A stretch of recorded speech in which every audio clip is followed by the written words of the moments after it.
This is one of the more perfect examples of the kind of technological trap that we set for ourselves.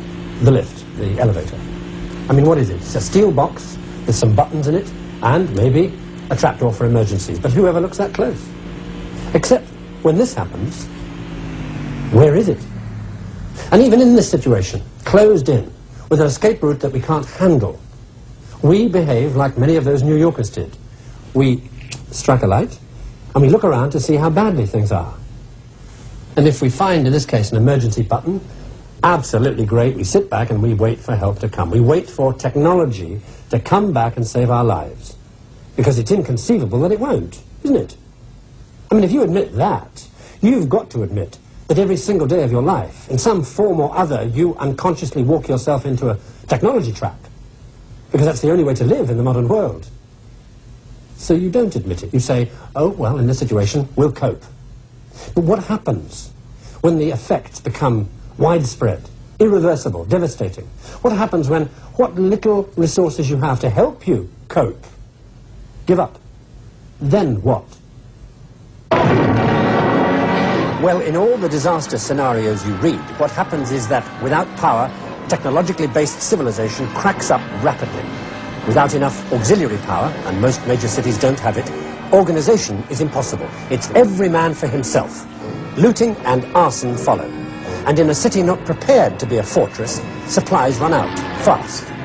And however frightening the thought of leaving your technological womb, sooner or later there is nowhere to go but out, away from the danger.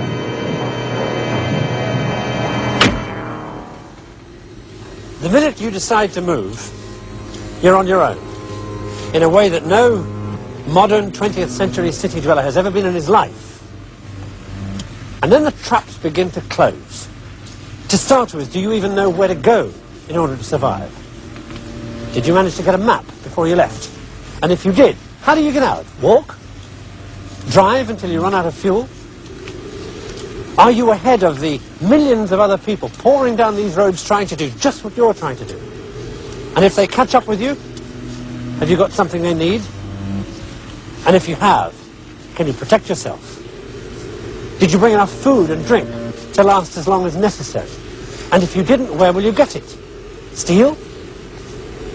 How far out will you have to push on until you're far enough out to be safe? And can you be sure that's far enough? And even if by some miracle you finally make it, do you know enough to recognize a place to stop when you see it? I mean, what does survival without technology look like? There'll be no signs up.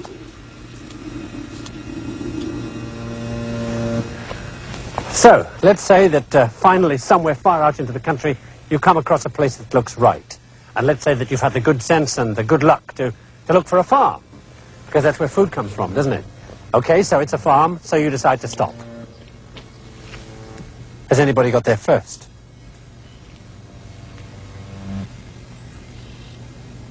Or are the owners still here? Because you're going to need shelter, and people don't give their homes away. They barricade themselves in. So, sooner or later, exhausted and desperate, you may have to make the decision to give up and die. Or to make somebody else give up and die because they won't accept you in their home voluntarily. And what in your comfortable urban life has ever prepared you for that decision?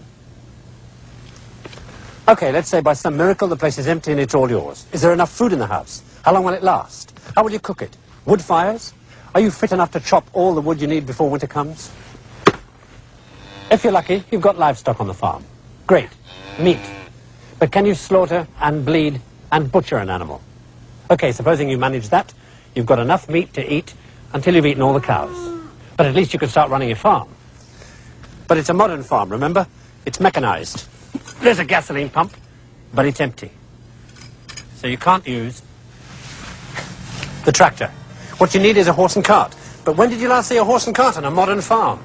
And everything else here, the saw, the power drills, the light, the sterilizer, the water supply, the sewage system, the hoist, the milking parlor, the pumps, and everything on this control panel demands the one thing you don't have: electric power.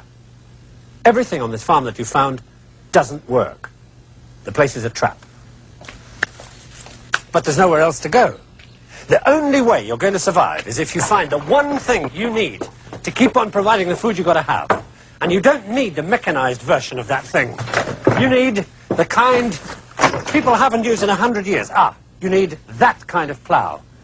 You're saved. Or are you? Because what it comes down to at this point is this. Can you use a plough? It's taken a series of miracles just to get you this far, and here you are with the biggest miracle of all, a plough and animals to pull it. So maybe after a few days of fumbling around with the harnesses and the bits and pieces, you manage to yoke up the oxen and plough the land. And then, and only then, can you say that you have successfully escaped the wreckage of technological civilization and lived off the land and survived, if you know how to use the furrow you plough. I mean, can you tell the difference between an ear of corn and a geranium seed? Do you know when to sow whatever it is you think it is? Do you know when to harvest it and eat the bit that you think isn't poisonous? I mean, it's no accident that the chain of events triggered off by that relay in the power station back there in Niagara Falls ends here with the plough. The relay itself doesn't matter. I mean, any one of a million things could fail and cause our complex civilization to collapse for an hour, for a day, however long. Because that's when you find out the extent to which you are reliant on technology and don't even know it. That's when you see that it's so interdependent. You take one thing away and the whole thing falls down, leaves you with nothing. Unless you can plough and survive and start the whole process off again from scratch. And it's no accident that to do that, you have to have a plough. Because it was the plough that triggered everything off, a long way back in the past, after a different set of people also found out that their comfortable life was falling apart. In a world where events came to a point where a fundamentally new way of life had to be found,